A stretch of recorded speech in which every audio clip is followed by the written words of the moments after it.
I know you've asked me a lot of times about confidence. You just mentioned it again. Like, Yes. is it a lack of confidence? No, it's a lack of mission, right? Because what happens is when you have something you want to serve, if it's your child and everything's on the line, you won't come up with answers you'll never come up with for yourself, right? So it's like having that sense of mission. And then I think the next problem is that people think they have to know how. I call it the tyranny of how.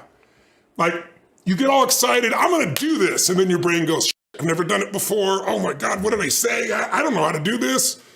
And they tend to focus on how to do it. And when you start with how, you're screwed. Like, Martin Luther King had no idea how when he did his I Have a Dream speech. In fact, his wife was the one that pushed him because he was uncertain, right? If you know the real history, it's pretty interesting. But the bottom line is he gets up there and he gives his vision of how it can be done. He talked about what needs to happen and why. If you can figure out what you want and why you want it, and you get strong enough reasons that'll drive you late at night, it'll get you up early in the morning, and the reasons are different. Some people do it for nitty-gritty reasons. Some people do it for their kid.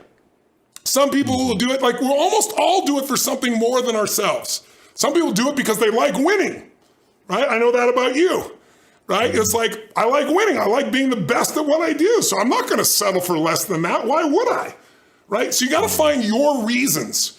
But if you know what you want and you get a big enough why, now you'll figure out how to do it. But if you start with how, you know, the small brain, the fear brain, goes, oh shit, I don't know what to do, I don't know where to go. I don't know what to do 90% of the time either. I know what and why, and then I try something. It doesn't work, I try something else, and I do something else. Now I speed it up by learning from the best. My companies, you know, at the time were $100 million companies. I had one $500 million company. Now we're doing $7 billion. I took what I learned from these guys, I applied it not only to my investing, I applied it to my own businesses. Why do I reinvent the wheel when I just learned from the best on earth? I mean, somebody who's that good can tell you that little 2mm thing that changes everything. So my life is really about learn from the best, but I don't start with the how.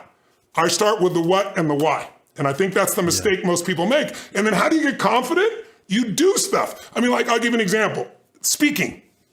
You know, it's supposedly outside of falling like the second biggest fear people have, public speaking. And, you know, you've trained yourself, so you don't feel that challenge. But I don't feel that challenge. And I've done it a million times, but I didn't feel it early on. And the reason was I tried to explain to people, I'm not getting up thinking about how I'm doing. If I did, I'd probably be a horrible critic of myself because I can be brutal in those ways. I'm focused on how do I serve them? What do they need? What do they want? How can I serve? And when you're focused on others and how to serve them, there's no lack of confidence in you because if it's not working, you just change your approach because it's all about serving. People that are scared to speak are thinking constantly, how am I doing? Am I good enough? Am I strong enough? You'll never get confidence. Confidence comes from doing something confidence is tying your shoes, right? Confidence on Michael Jordan making 1,000 shots before you take a break.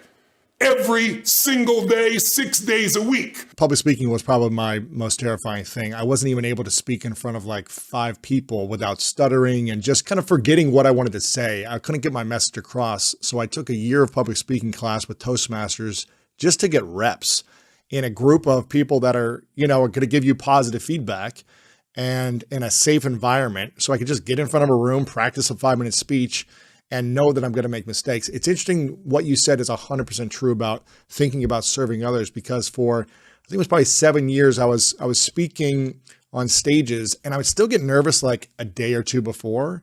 It wasn't as bad as the first 2 years where it was like a week before. Now it was only like a day or two. And I called my coach at the time, his name's Chris Lee, and I said, I don't know why I've been doing this for long enough now. Shouldn't I be not afraid anymore? And he said, you're thinking about messing up, missing the joke, forgetting what you're going to say in the first line, you're thinking about how you're looking as opposed to serving people. And he said exactly what you just said. He's like, when you just know you're going to mess up, it's not going to be perfect. You're going to forget that line that you really wanted to say, but just put all the energy on the audience, everything starts to change. And so your message speaks to me because I'm an example of that.